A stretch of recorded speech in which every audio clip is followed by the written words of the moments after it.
자, 여기 뒤에 원자의 구조 한번 볼게요. 62페이지. 자, 여기는 쉬워요. 뭐 계산하고 그런 거 없어서.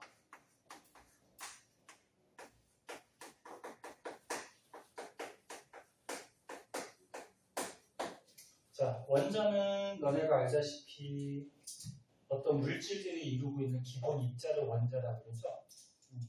원자는 가운데 뭐 있니? 원자핵 있죠? 원자핵. 그리고 원자핵 안에 플러스 D는 양성자 있죠. 양성자가 있고요. 전기 안 D는 또 입자 있죠. 중성자가 있죠. 그리고 원자핵은 움직여 다니지 못해요. 무거워서. 그리고 겉에 마이너스 띄면서 돌아다니는 애들 있죠. 전자. 이렇게 존재하는데, 여기 단원에서는 뭐 배우냐면은, 이 원자 안에 있는 이런 입자들을 옛날에 과학자들이 이제 실험을 통해서 알아냈어요. 밝혀냈어요. 그거에 대해서 배웁니다. 자, 맨 처음에 시대 순서대로 보면은 전자를 먼저 발견해요. 전자는 옛날에 톰슨이라는 과학자가 있는데, 이 과학자가 음극선 실험이라는 걸 해요. 이 실험을 해서 원자 안에 전자를 발견해요. 그 다음은 원자핵을 발견해요. 이 원자핵은 러더퍼드라는 과학자가 있는데, 이 과학자가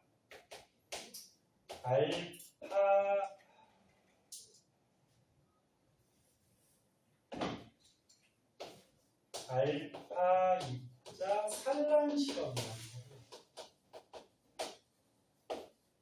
그래서 원자핵을 발견했고요. 그 다음은 양성자를 발견을 해요. 요거는 요 원자핵 발견했던 러더퍼드하고 볼트슈타인이라는 또 과학자가 있어. 이 과학자들의 공헌에 의해서 밝혀지는데 양극선 실험이라고 있어요. 이게 어떤 실험들인지를 이제 설명해 줄 거야. 그 다음에 마지막으로 원자핵 안에 있는 중성자를 발견하는데 체드 위기라는 과학자에 의해서 밝혀져요. 얘는 어떤 실험했냐면 베릴륨판에 알파 입자 충돌 실험이에요. 자, 그래서 이런 순서대로 원자 안에 있던 입자들을 발견하게 되는데, 맨 처음에 이거부터 볼게요. 그러니까 시대 순서대로 이제 실험 방법이나 이런 것들 한번 볼게요. 여기 과학이니까 저 책에 몇 년도에 발견하고 이런 건 연도는 외울 필요 있어요? 없어요? 없어요. 연도는 알 필요 없고, 그냥 시대 순서도 뭐 그렇게 중요하지 않은데 시대 순서 정도? 자, 봅시다. 잠깐만. 카톡이 왔는데.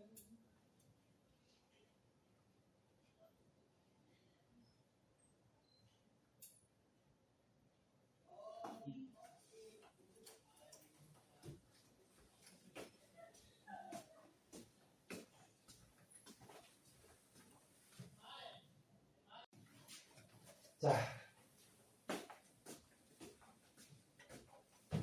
톰슨의 음극선 실험부터 한번 볼게요. 시제 잘 보여? 자, 톰슨의 음극선 실험. 밥들은 먹었니? 그래도 밥은 잘 챙겨 먹나 보다, 보다.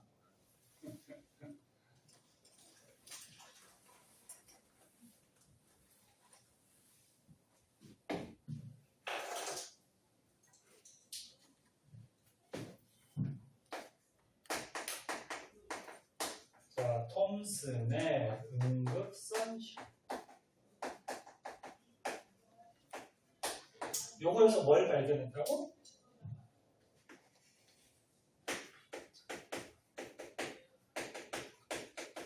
전자. 자, 실험이 그 책에 나와 있는데,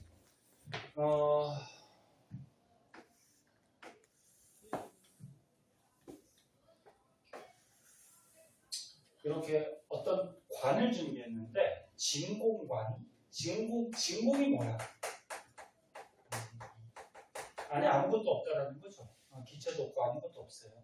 진공관을 하나 준비하고, 여기다가 금속판을 이렇게 설치를 하고, 그리고 전기를 꽂아줬대요. 이쪽에 플러스 전기, 그리고 이쪽은 여기다 금속판을 하나 이렇게 준비하고, 여기는 마이너스 전기를 꽂아줘. 이유가 아니고 잠깐 거꾸로 했다. 전기가 이쪽이 마이너스고 이쪽이 플러스. 금속판에다가 그리고 고전압. 전압을 굉장히 높여서 전기를 세게 보내줬다는 거야. 그랬더니 여기서 빛이 나오더래.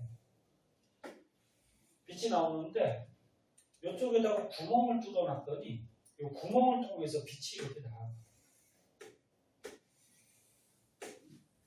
근데 이 빛이 플러스 쪽으로 지금 끌려가고 있잖아. 플러스 쪽으로 빛이 끌려가니까 마이너스 성질이 있지 않을까. 그래서 요거를 음극선이라고. 마이너스의 극을 띠는 선, 빛의 선. 이 빛이 왜 나왔을까?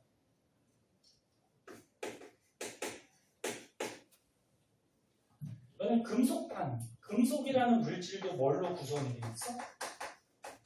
원자로 구성이 되어 있죠. 근데 원자 안에서 전자들이 움직여 다니잖아. 근데 여기다가 고전압, 즉 전기를 되게 세게 보내줬단 말이야. 그럼 전기 에너지가 강하게 들어가요. 그러면 원자 안에 있던 전자가 에너지를 어떻게 해요? 운동이 빨라져야 되겠죠. 빨라지겠지. 그럼 원자 밖을 운동하다가 튀어나올 수가 있어요. 이렇게 툭툭툭툭 이렇게. 원래 원자 안에서 전자들이 돌아다녔는데 전기 에너지를 공급받아서 이 전자들의 에너지가 커지면서 원자 밖으로 튀어나오는 거야. 눈에는 당연히 안 보이지. 근데 이 튀어나온 전자가 에너지가 있기 때문에 그 에너지 때문에 빛의 형태로 보이게 돼요. 근데 전자가 튀어나왔으니까 어느 쪽으로 끌려갈까? 플러스로 끌려가겠지? 그럼 여기 구멍을 뚫어 놓으면 이 전자가 끌려가는 힘에 의해서 이쪽으로 나아가게 돼요. 거기에 이제 빛의 형태를 보이게 돼요. 그래서 이 톰슨이라는 과학자가 물질 안에, 원자 안에 이렇게 마이너스 띄는 입자, 전자라는 거를 이런 실험을 통해서 밝혀내게 돼요. 더 자세한 것까지는 알 필요가 없어. 그냥 이 정도 개념. 근데 이 음극선은 어떤 성질이 있냐면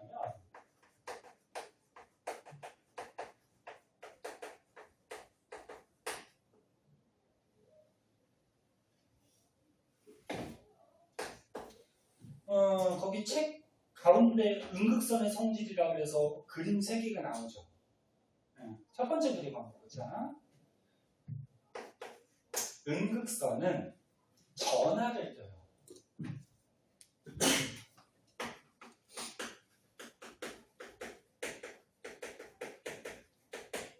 전하가 뭐야? 쉽게 얘기해서 전기 띈다는 얘기야. 그래서 거기 실험 정치를 봤더니 이런 게 있어. 음극선 실험을 해. 그래서 여기서 빛이 나와. 빛이 나오는데 그 밑에다가 자석을 이렇게 갖다 대놨어. 자석을 갖다 대놨더니 여기서 나온 음극선이 어떻게 돼? 자석 쪽으로 이렇게 휘더래. 자석 쪽으로. 그럼 이게 왜 휘냐 그거거든. 전기를 떼어서 그래요. 잘 봐. 너네 자석에는 자기장이 있어요. 알지? N극에서 나와서 S로 들어가는 자기장이 있고, 얘네 중학교 과정에서 요거 기억나니?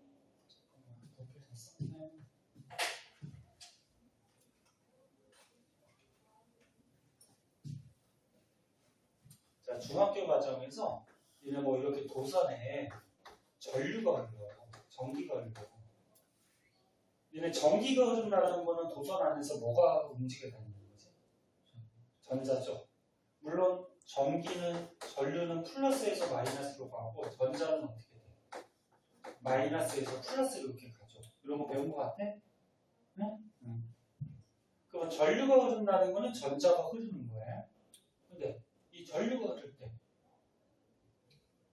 오른손 엄지손가락이 전류 방향, 감싸지는 게 자기장 방향 이런 거 배운 적 있나?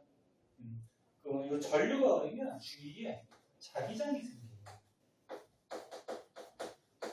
그럼 요게 음극선이 뭐가 흘러가는 거야?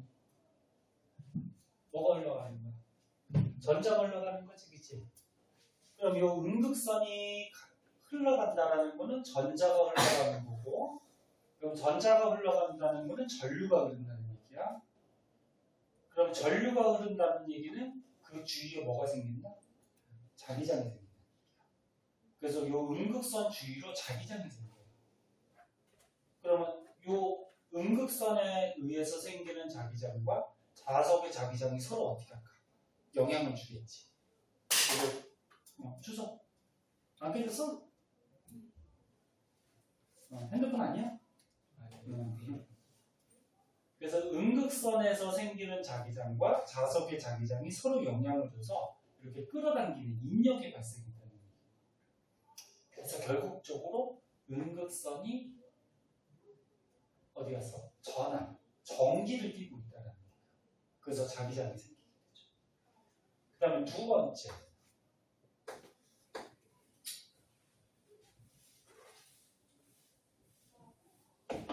두 번째 실험을 보니까 그림을 다 그려야 돼서 이 빔 쓰는 중인데 간단하게 그릴게. 음극선이 이렇게 가고 있는데 여기다가 어떤 물체를 이렇게 갖다 놨대. 물체를 딱 갖다 놨더니 뒤에 이 물체 모양대로 그림자가 생기네.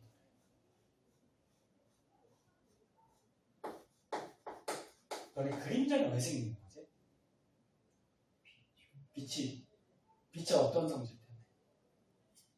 직진한다는 성질 때문에 생기죠. 그래서 빛이 올 때 이 뒤에 그림자가 생기면 빛이 직진해서 이 손바닥을 뚫지 못하니까 뒤에 그림자가 똑같이 생기는 거잖아요. 그래서 음극선이 가고 있는데 이 물체 모양대로 그림자가 뒤에 생겼다는 얘기는 음극선은 직진한다라는 성질이 있어요. 네? 그것도 알아두고 그 다음 세 번째. 자, 똑같이 음극선 실험을 했어요. 여기서 음극선이 이렇게 가고 있는데 이 앞에다가 바람개비를 이렇게 갖다 놨대. 바람개비가 어떻게 되냐? 그랬더니 바람개비가 돌더래. 회전을 하더래. 얘네 바람개비가 돌려면 자, 여기 바람개비 날개가 있어. 그럼 누가 와서 쳐야지 얘가 돌겠지. 그지? 그럼 칠 수 있다라는 거는 요 입자가 질량이 있다라는 거야. 질량이 없으면 얘를 못 치죠. 그래서 바람개비를 쳐서 돌렸다라는 거는 음극선이 뭐가 있다? 질량이 있다.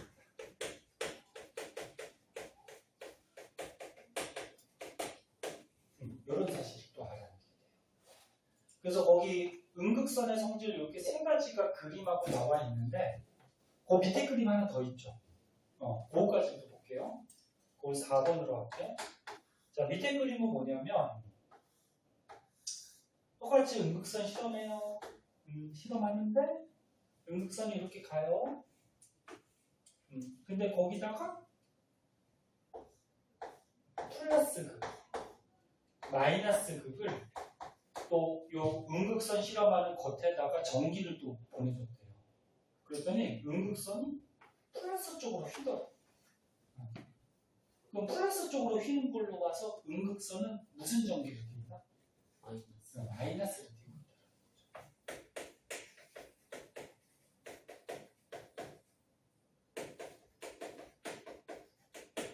자, 그래서 이런 실험을 통해서 음극선은 전기를 띠고 있고요. 직진한다는 성질이 있고, 음극선은 질량이 있고, 마이너스 전하를 띠고 있다. 이렇게 이제 음극선의 성질을 가려내게 돼요. 누가? 톰슨. 그럼 톰슨이 뭘 발견했어? 전자. 그러면서 이제 톰슨이 물질 안에 있는 원자의 모형을 제시를 해요. 자, 원자가 있대요. 근데 톰슨은 지금 전자 발견했어. 그래서 원자 안에 전자들이 이렇게 박혀 있다라고 얘기를 해요. 원자가 이렇게 생겼다. 그 박혀 있다가 어떻게 돼? 전기를 보내줬더니 이 전자가 튀어나온 거다. 이렇게 얘기를 해요. 그럼 얘네 원자 안에 마이너스만 있으면 세상의 모든 물질이 어떻게 돼? 다 마이너스 돼야 되지. 그래서 플러스는 아직 안 밝혀졌거든. 그래서 플러스는 뭔지 모르지만 이렇게 플러스를 띄는 저기 뭐라 할까? 배경 위에 이렇게 전자들이 군데군데 박혀 있다. 이런 모형을 제시를 해요. 이거는 옛날에 나온 모형이니까 현대 모형하고는 다르지. 그 맞는 건 아니죠. 자, 그래서 음극선 실험에서는 이 정도 알아두시면 되고, 그 다음에 이제 오른쪽으로 가자. 이제 원자핵 발견.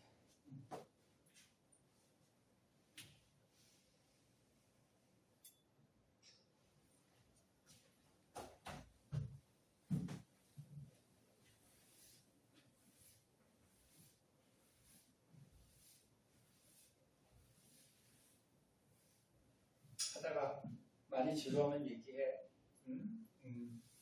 선생님 목소리도 좀 졸리고 선생님 또 재미난 얘기를 옛날에 젊었을 때는 막 재미난 얘기도 많이 하고 그랬는데 에휴 이제 나이가 드니까 그냥 얘기해봤자 너네들하고 응? 소통도 안 되고 썰렁하기만 하고 그래서 지루하면 선생님 쉬는 시간 좀 줄 테니까 자, 그 다음에 이제 67페이지.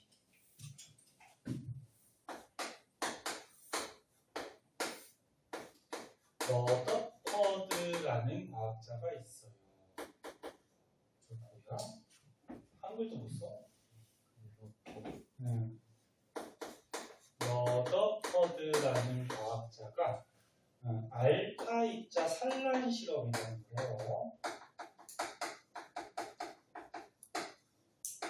이 알파 입자 산란 실험을 해서 뭘 발견한다? 원자핵을 발견한다. 그 알파 입자가 뭐냐면은 알파 입자 들어갔니? 들어갔어? 알파 입자가 저거 얘기했어. 헬륨 원자핵. 헬륨이 몇 번? 2번. 원자 번호는 뭐 가지고 있지? 알고 있니? 원자핵 양성자였어. 양성자겠어. 원자 안에 들어있는. 너는 1번부터 첫 시간에 얘기 안 했나? 선생님이? 원자 번호 양성자겠을 것 같고 얘기하는 거야. 그럼 얘가 2번이니까 양성자 몇 개? 2개가 있어요. 근데 양성자만 들어있으면 원자핵이 얘가 플러스니까 서로 어떻게 반발할 거 아니야. 그치? 그럼 이게 원자핵이 유지가 못 돼요. 그래서 사이에 중성자가 이렇게 좀 껴있어. 그래서 이 중성자가 이 양성자 간의 반발력을 좀 완화시켜줘요. 그래서 일반적인 헬륨 원자핵이라고 하면 이렇게 생겼어. 그럼 헬륨 원자핵이 무슨 전기지? 플러스 띄는 거지? 원자핵이니까, 그지? 이 헬륨 원자핵을 알파 입자라고 해요. 알파 입자. 그럼 알파 입자가 있으면 또 뭐도 있을까? 베타 입자도 있어요. 베타 입자는 전자들의 베타 입자라고 그러거든. 왜? 시즌 왜? 자, 그래서 알파 입자가 있는데 얇은 금박을 준비했대요. 금이 금속이지. 금속들은 얇게 펼 수가 있어. 그래서 금 같은 경우에는 또 굉장히 얇게 펼 수가 있거든. 그래서 얇게 금박을 만든 다음에 여기다가 알파 입자 발생기에서 이 금박에다가 알파 입자를 써. 근데 알파 입자가 무슨 전기죠? 플러스 전기이지. 얘를 쏘고 당연히 눈에 안 보이지. 그래서 이 알파 입자를 감지할 수 있는 형광막을 설치해요. 그랬더니 어떤 결과가 나왔냐면 이 대부분의 알파 입자가 금박을 그대로 통과하더라고요.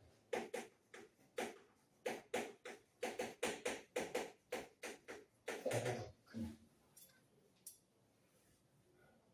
알파 입자가 대부분 통과한다는 걸로 봐서 이 금박도 뭘로 이루어져 있어? 원자로도 있지. 그래서 원자는 대부분 빈 공간으로 되어 있다라고 생각을 해요. 그냥 통과하는 걸로 봐서. 그래서 실제 원자는 이 금박 안에 원자들이 엄청 많을 거 아니야. 원자는 대부분 빈 공간으로 돼 있어. 그래서 이 알파 입자가 그냥 대부분 통과를 해요. 이렇게. 이런 식으로. 이런 식으로. 그런데 일부가 굴절을 하고 이 알파 입자가. 그리고 심지어 반사도 하고. 그럼 이 알파 입자가 일부가 굴절도 하고 반사를 하는 걸로 봐서 요 금박 안에, 원자 안에 잘 봐. 금박 원자 안에 플러스 띄는 뭔가가 있다가 하는 거야. 그러니까 이 원자 안에 플러스 띄는 뭔가가 있으니까 이 알파 입자가 플러스 띄잖아. 그럼 플러스 띄는 알파 입자가 이렇게 부딪히면은 플러스 플러스는 서로 어떻게 밀어내겠지. 그래서 이렇게 굴절도 시키고 심지어 거의 정면으로 가면 반사도 시킨다. 근데 크기는 어때? 조금해. 그러니까 굴절이나 반사되는 게 조금밖에 없는 거야. 그래서 일부가 굴절되고 반사되는 걸로 봐서 크기가 작고 플러스 T는 원자핵이 있다라는 거를 알아야 돼. 더 자세한 것까지는 알 필요 없고 이 정도. 요거를 알파 입자 산란 시간. 산란이 뭐니? 산란. 산란이 퍼진다 그런 얘기예요. 퍼진다. 자, 그래서 이제 러더퍼드라는 과학자가 원자핵을 발견하면서 이제 모형을 하나 또 제시해요. 러더퍼드의 원자 모형. 어떤 모형이냐면 원자핵이 조그맣지만 가운데 있고 그 전에 전자가 발견됐었죠. 그래서 전자가 이 주위를 이렇게 돌고 있다. 이런 모형을 제시를 해요. 러더퍼드의 모형. 자, 그래서 원자핵 발견까지 좀 알아봤고 뒷장으로 가보자. 뒷장으로 가보면 이제 양성자하고 중성자 발견이 나와요.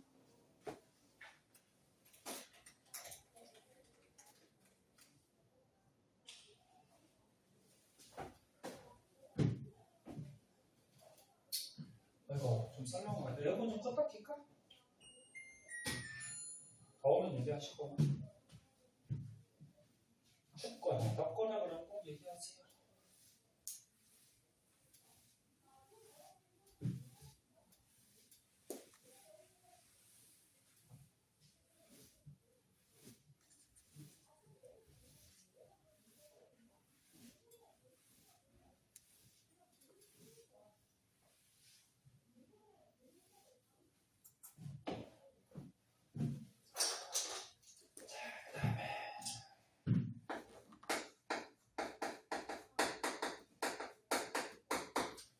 원자핵 발견한 러더퍼드하고 그 다음에 골트슈타인이라는 과학자가 있어요.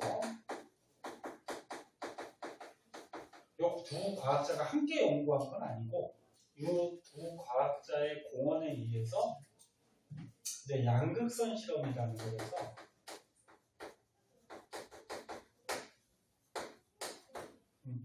뭘 발견했다? 원자 안에 있는 양성자를 발견했다.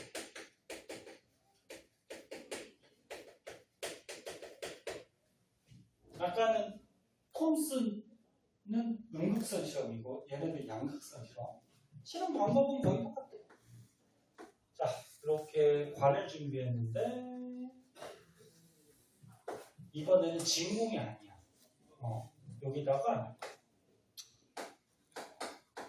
수소기체를 넣어요. 수소가 원자번호 몇 번? 1번. 그러면 양성자 몇 개? 1개. 근데 일반적인 수소는 양성자 하나로만 구성이 되어 있고요. 그러니까 원자핵이. 그리고 전자가 하나 이렇게 붙어 있어요. 이게 일반적인 수소야. 아까 헬륨하고 다른 거는 얘는 양성자가 하나이기 때문에 원자핵에서 반발력이 있어 없어? 없지. 아까 헬륨은 원자핵이 양성자가 두 개니까 반발하니까 중성자가 껴있었지, 그치? 근데 얘는 양성자 하나로 돼 있어서 반발력이 없으니까 이 양성자 하나가 원자핵이 돼요. 여기 수소인데 수소기체를 넣고 마찬가지 여기 금속판을 이렇게 준비했어요. 그리고 아까하고 다르게 이쪽은 플러스 극, 이쪽은 마이너스 극을 이렇게 꽂아놓고 마찬가지 고전을.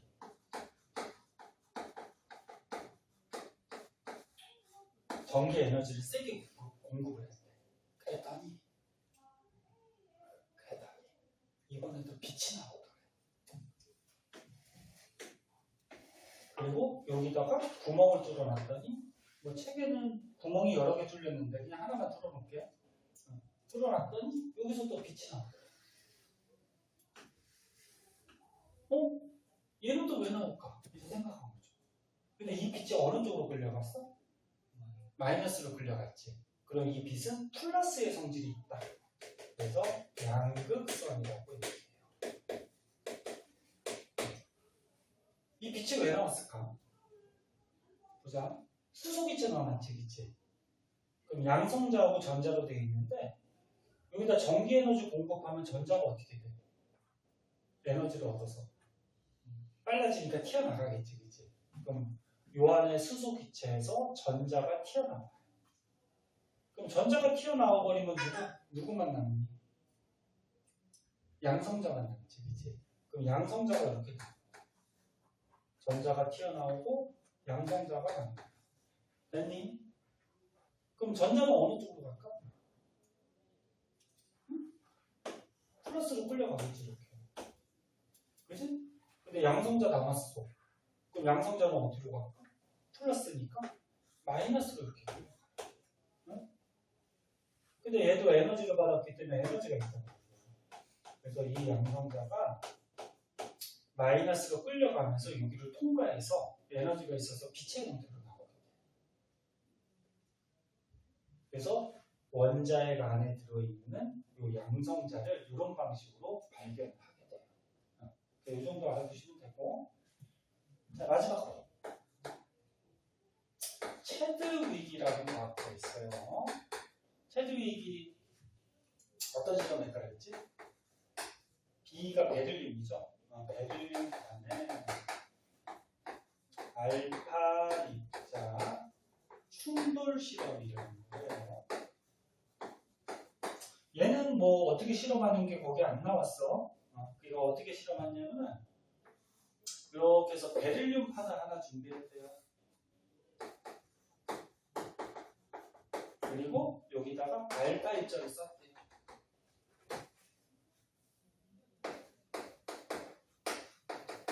알파 입자 아까 헬륨 원자였죠. 이렇게 쐈더니 이 뒤에서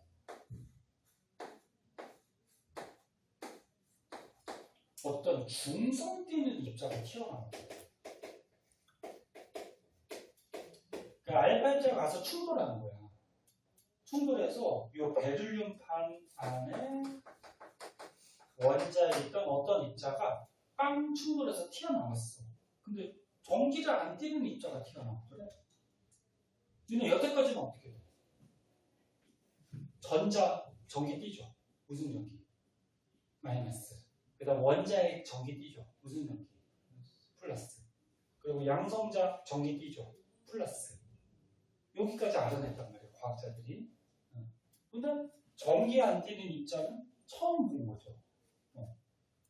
그래서 원자 안에 전기 안 띄는 입자가 있다. 요거를 중성자다. 그래서 요 베릴륨판의 알파 입자 충돌 실험을 통해서 중성자를 발견합니다. 그래서 이런 과정에 의해서 재미없어도 좀 봐봐. 이런 과정에 의해서 원자 안에 들어있는 그런 조그마한 입자들을 발견하게 돼서 현재 이제 사용하게 된다. 그런 얘기야. 뭐 쉽지? 요거는 금방 풀 테니까 문제 풀고 가자. 자, 69쪽에 5문제입니다. 시간 조금 줄게. 한번 풀어보자. 그 위에 있는 가로카는 집에서 해보고 밑에 것만 풀어보자. 5문제.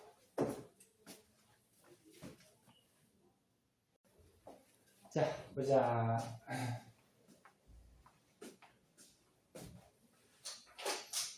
70쪽인데요.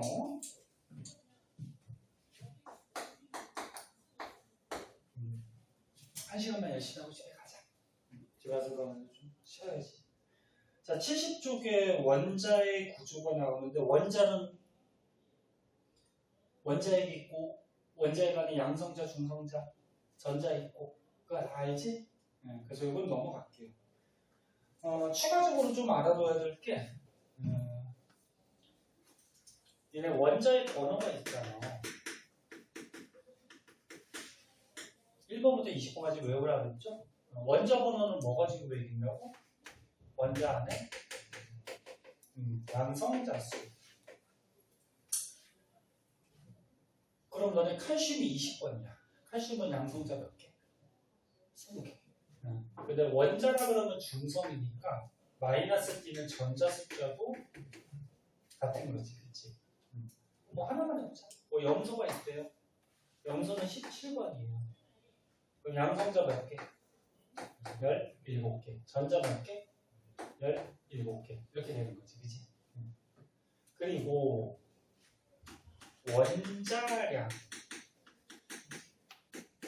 원자량이 우리가 저번 시간에 배웠듯이 원자의 상대적인 질량이죠. 누가 기준? 탄소가 기준이었지? 탄소 원자량이 얼마? 12. 그치? 그러고서 이제 몇 배 차이 나는지 이렇게 상대적인 질량을 얘기했잖아. 그 원자의 질량, 원자량은 양성자 숫자고요. 중성자 숫자를 더해서 원자량을 따져요. 전자는 무시해요. 전자는 왜 무시할까? 질량 따질 때. 너무 가벼워서. 그러니까 작기도 작지만 너무 가벼워서. 그래서 거기 책에 보면은 가운데 표에 그 양성자, 중성자가 질량을 1로 잡으면은 양성자하고 중성자는 질량이 거의 똑같아요. 근데 그 표의 맨 오른쪽에 보면 전자 질량이 어때? 양성자, 중성자에 비해서 1800배 정도 작지. 그치? 봤니? 그래서 양성자, 중성자에 비해서 전자는 질량이 너무 작기 때문에 질량 따질 때는 전자는 무시해버려요. 양성자, 중성자는 거의 비슷해. 엄밀히 얘기하면 중성자가 약간 질량이 크거든. 자, 그러면 염소가 있어. 염소가 17번인데 질량이 35래. 원자량이. 그러면 17번이니까 양성자 몇 개니? 17개죠. 그리고 원자량이 35니까 중성자가 몇 개일까? 그렇지, 18개. 이렇게 되는 거지. 이해됐나? 그러면 다른 예로 하나 들어볼게요. 예를 들어서 산소가 있대요. 산소 몇 번? 8번이죠. 8번이고 이 왼쪽 아래에 원자번호 써주는 거야. 그리고 얘 원자량이 일반적인 산소가 16을 가져요. 원자량은 여기 왼쪽 위에다가 써줘요. 자, 그럼 이렇게만 표시해 놓으면은 여기 봐. 이렇게만 표시해 놓으면은 이 원자 안에 들어있는 양성자 숫자, 중성자 숫자, 전자 숫자를 다 알 수가 있죠. 양성자 몇 개일까? 8개죠. 원자번호 8번이니까, 그치? 중성자는 몇 개일까? 8개죠. 왜? 양성자하고 중성자 더해서 원자량이 되는 거니까, 그치? 그럼 전자는 몇 개일까? 8개. 8개죠. 왜? 원자번호 8번이니까 양성자, 전자 개수가 같아야지 중성이죠. 무슨 말인지 알겠지? 그래서 이렇게만 표시해 놓으면은 원자 안에 있는 입자의 개수를 다 알 수가 있어요. 그 다음에 이제 추가적으로 알아둬야 될 게 동위원소라는 게 있는데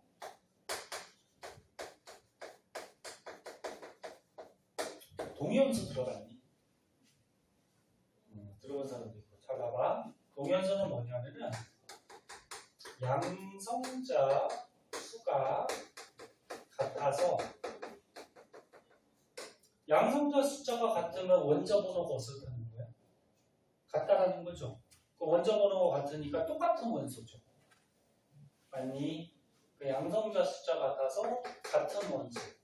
즉 성질은 똑같아요. 그런데 중성자 숫자가 달라서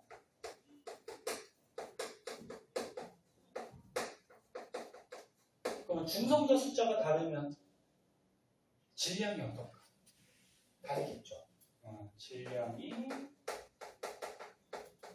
다른 원소. 이거를 동위원소라고 그러는데 자연계에 있는 원소들은 대부분 다 동위원소가 있어요. 지금 무슨 얘기냐면 예를 들어서 수소를 예를 들면 수소가 원자번호 몇 번? 1번. 그럼 양성자 몇 개? 1개. 전부 다 수소야. 그럼 성질 어때? 같아요. 그런데 수소 중에 양성자가 없는 수소가 있고 양성자가 하나 있는 수소가 있고 양성자가 2개 있는 수소가 있어요. 그럼 전자는 몇 개일까? 하나죠. 원자는 중성이어야 되니까 전자는 당연히 하나죠.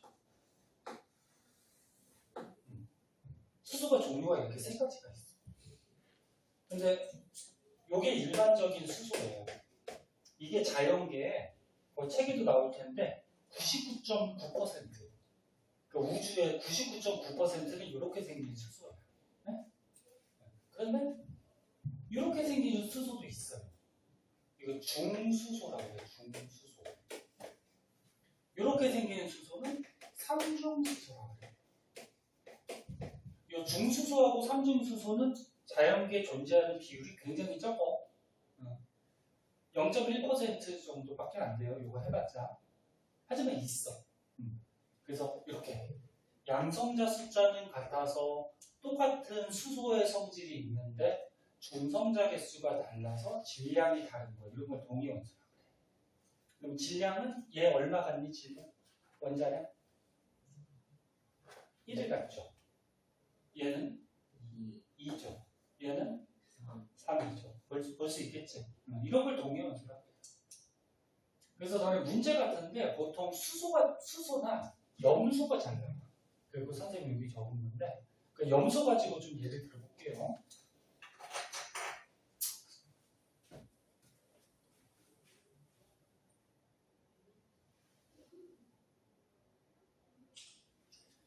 염소로 한번 보면은 아이고 저기가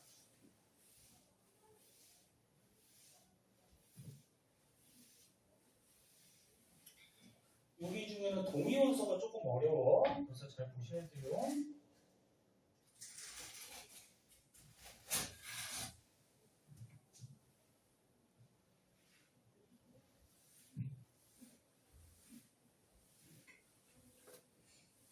시준일 동요소 어떻게 알아? 전에 한번 배웠다 그랬나? 그때 들어봤어?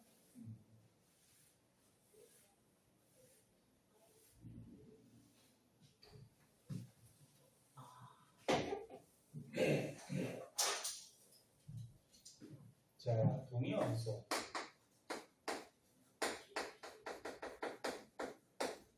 자, 염소가 있어요.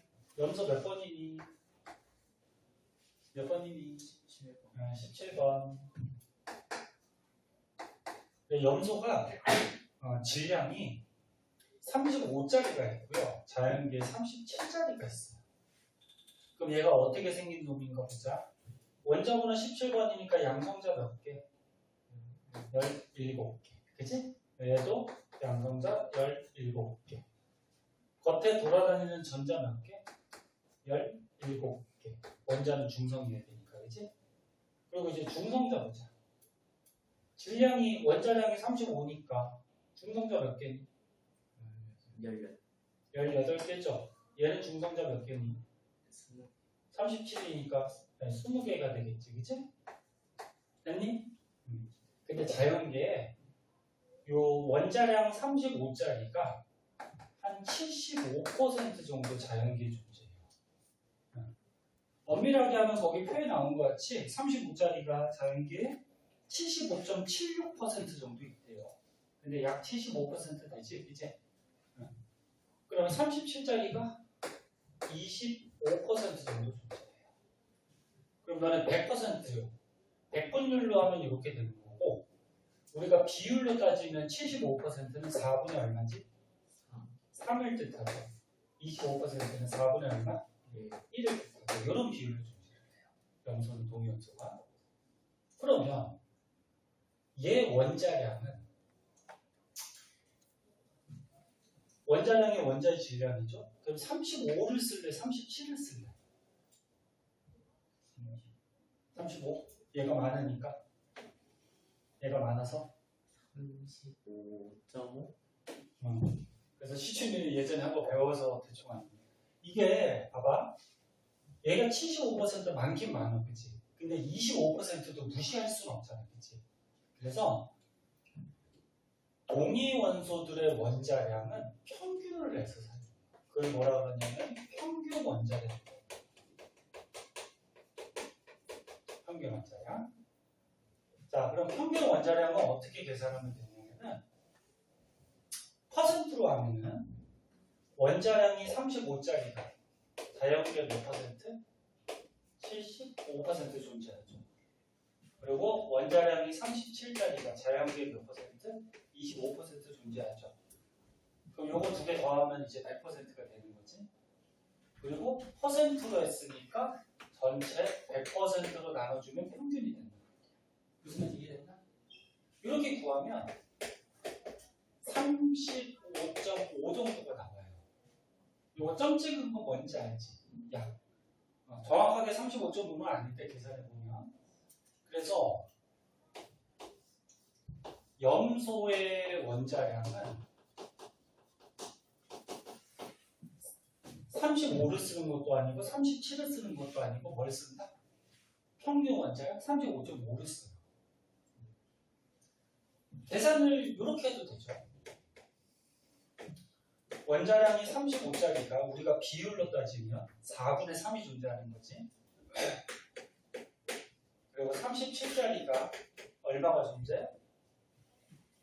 4분의 1이 존재하는 거죠. 그럼 두 개 더했는데 전체 비율이 1의 비율이니까 1로 나눠주면 평균이 나오겠지? 얘는 전체가 100을 나누는 거고. 이렇게 계산해도 얼마야? 35.5가 나올 거야. 그래서 요거를 평균 원자량, 염소의 원자량으로 쓰고 있는데 요 밑에 식을 문제 풀 때 더 많이 써요. 네? 이렇게 해서 원자량을 쓴다는 거고, 아까 수소는 너네 원자량 얼마 쓰지? 우리가 우리가 전에 배웠듯이 1 쓰죠. 근데 왜 1을 쓰냐면은 원자량 1짜리가 거기에 표해봐봐. 자연계의 몇 퍼센트? 99.9%야. 거의 대부분 다지, 그치? 그러면 원자량 2짜리, 3짜리 평균 내봤자 얼마일까? 거의 1에 가깝겠죠. 그래서 수소는 평균 원자량 계산하면 1.008인가 그렇게 나옵니다. 근데 1.008이 0.008이는 거의 무시할 정도잖아, 그치? 그래서 1을 쓴다. 네. 자, 그리고 한 가지 더 알아보면 염소 분자를 한번 볼게요. 분자의 질량을 뭐라고 해? 분자량. 그지? 그럼 염소 분자는 염소 원자가 저 원자가 두 개가 붙어 있는 거잖아. 그러면 원자량 중에 35짜리가 두 개 붙어 있을 수 있어요. 그죠?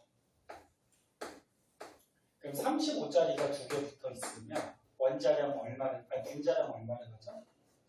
70을 갖는 염소 분자가 자연계에 있겠지.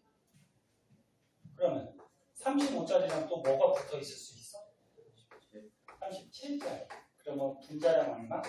72를 갖는 염소 분자가 자연에 존재할 거야. 그러면 37하고 또 누구? 35짜리가 붙을 수가 있어. 선생님 요거랑 요거랑 같은 거 아니에요? 달라요. 왜 다르냐면은 35, 37이 붙어 있어. 근데 요 35짜리의 옆에 다른 물질이 와서 35짜리랑 반응할 수도 있고 37짜리 옆에 다른 게 와서 반응할 수도 있어요. 그래서 이걸 다르게 봐요. 그리고 마지막으로 뭐 있어? 37짜리가 어떻게 돼? 두 개 붙어있는 분자도 있겠죠. 그럼 분자량 얼마?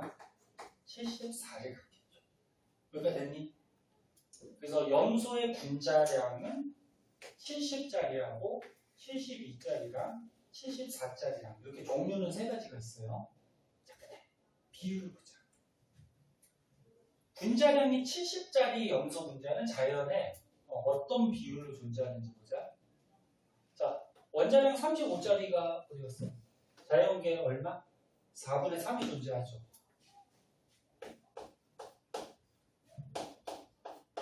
그럼 수학에서 너는 경우의 수 배웠나 모르겠는데 얘가 4분의 3의 비율, 얘가 4분의 3의 비율이면 70짜리는 자연계 16분의 9의 비율로 존재합니다. 이거 할 줄 알아야 돼. 그럼 얘는 4분의 3의 비율로 존재하고 37짜리는 4분의 1의 비율로 존재하죠. 그럼 요거 72짜리는 자연계 얼마? 16분의 3의 비율로 존재해요. 그럼 얘는 4분의 1의 비율, 4분의 3의 비율로 존재하니까 요 72짜리는 자연계 16분의 얼마? 3의 비율. 얘는 4분의 1, 4분의 1의 비율로 존재하니까 74짜리 분자량 갖는 거는 자연계 16분의 1의 비율. 그럼 이거 다 더하면 전체 값이 얼마야? 1이지? 100%가 되는 거죠. 응? 만약에 선생님 요거 70이고 요거 70이니까 똑같으니까 얘는 생각하지 말자 그러면은 16분의 9, 16분의 3, 16분의 1이니까 100%가 안 되지. 그래서 얘까지 취급을 해줘. 이게 염소의 분자량 그리고 얘네 분자량들이 존재하는 비율이 되는 거야. 이해했냐? 이것도 알아두시고. 자, 그래서 그 페이지에서는 이 동위원소만 좀 개념을 잘 잡아주시면 되고, 자, 뒷장에 72쪽 6문제 있죠? 시간 조금 줄 테니까 풀어보세요. 금방 풀 테니까.